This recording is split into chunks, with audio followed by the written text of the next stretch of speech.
아살라무 알레이쿰 와라흐마툴라히 와바라카투. 반갑습니다, 여러분.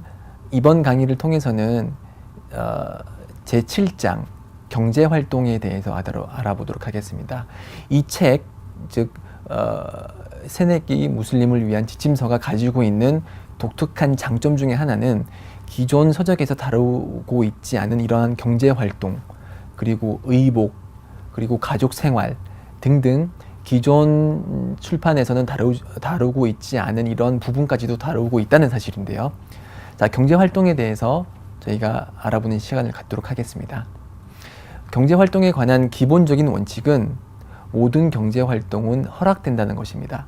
즉, 이제 사고, 팔고 이러한 경제활동은 기본적으로 허락이 되지만 이슬람에서 금지하고 있는 이제 독특한 여러 그 경제 활동들이 있습니다. 그런 경제 활동에 대해서 지금부터 알아보도록 할 텐데요. 페이지 173페이지 리바라고 있습니다. 리바는 아랍어로 그 언어적 뜻은 증가분이란 뜻입니다. 그래서 원금 이외의 증가분을 리바라고 하고요. 그런 리바는 한국어로 이제 이자라고 번역이 될 수가 있습니다.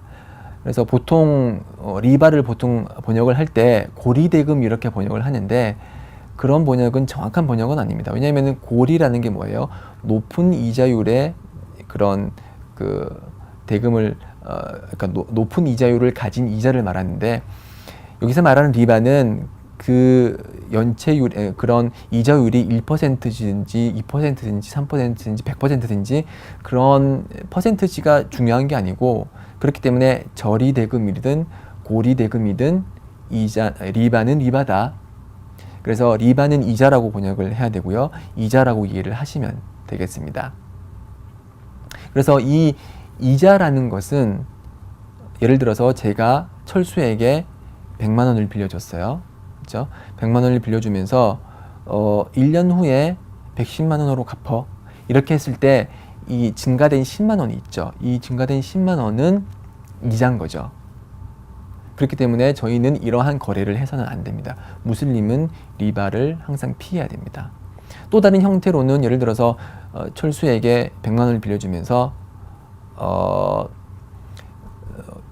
한 달 후에 갚으면은 곱하기 10%에서 나에게 돌려주고 6개월 후에 갚으면은 곱하기 20%에서 나한테 돌려줘. 이런 식으로 연체이자나 대출이자를 받거나 아니면 주거나 받는 행위들이 이슬람에서는 허락이 되지 않습니다. 그래서 이 이자, 리바라는 개념, 원금에 대한 증가분이라는 개념은 명칭이 달라진다고 해서 그 규정이 바뀌는 것은 아닙니다. 예를 들어서 이제 신용카드 있죠. 신용카드에 보면은 이제 그 약관에 보면은 연체수수료라고 있습니다. 연체수수료. 이름은 연체수수료지만은 그 실상은 리바입니다. 즉 신용카드를 통해서 내가 얼마간의 돈을 빌렸는데 정해진 날짜에 갚지 못하면은 그 연체에 대한 수수료로 얼마간을 떼가겠다 라고 하는 거는, 그 실상은 뭐냐면은 내가 은행을 통해서 얼마를 빌렸는데 이날까지 갚지 않으면은 내가 돈을 더 증가해서 주겠다 라는 것이죠. 이 증가분은 리바이기 때문에 이슬람에서는 그런 그 신용카드를 가지고 경제행위를 하는 것이 허락이 되지 않습니다.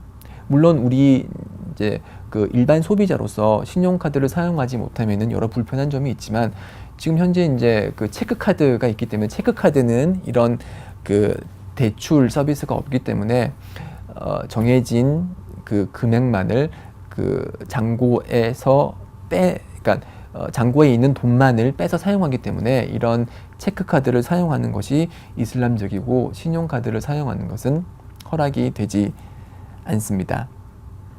그리고 이제 또 주의해야 될 부분들의 하나가 은행에서 나오는 이자 있죠. 그렇죠? 저희들이 은행에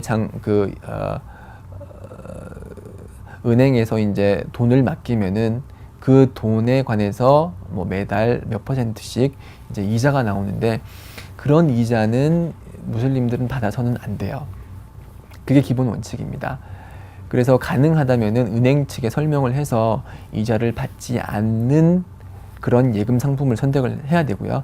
그게 힘들 경우는 은행에서 주는 그런 이자는 따로 계산을 해서 저희가 인출을 할 때 돈을 받지 않아야 되죠. 그렇게 함으로써 저희는 이자를 피해야 됩니다.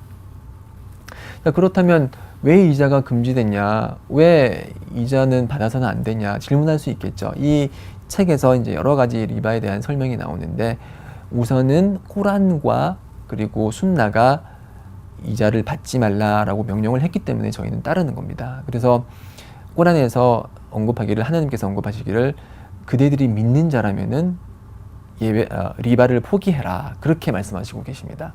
이 리바라는 것은 이슬람에만 있었던 그런 규정은 아니고요. 리바 금지는 그 이전에 유대인들에게도 적용됐던 상황입니다. 그래서 유대인들에게도 이자가 금지됐지만 그들은 지금 어떻죠?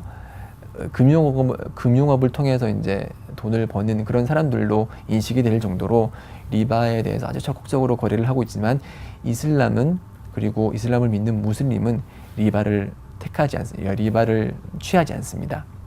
리바를 통해서 이제 발생하는 여러 부정적인 상황들이 이제 174페이지에 나와 있습니다. 부의 불균형, 경제계층 간의 편차 심화, 사치가 만연하고, 이제 그 경제가 붕괴될 수 있는 원인 중에 하나로도 지목이 되고 있죠. 자, 이런 현세적인 그런 위험성뿐만이 아니라 내세적인 위험성이 저희 무슬림에게는 더 큽니다.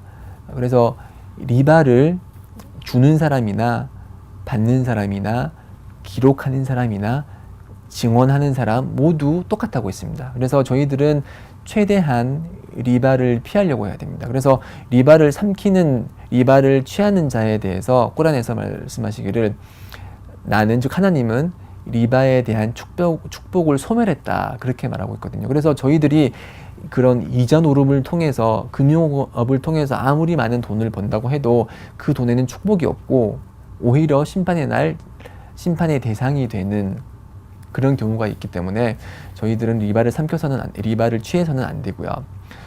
그래서 이제 또 하디스에 보면은 이제 예언자께서 승천, 미어라저를 하신 그날 이제 심판을 받은 후에 이제 천국과 지옥의 양상을 보게 됐는데, 그 이제 쭉 길거리 거닐면서 이제 자신 앞에 강이 있었어요.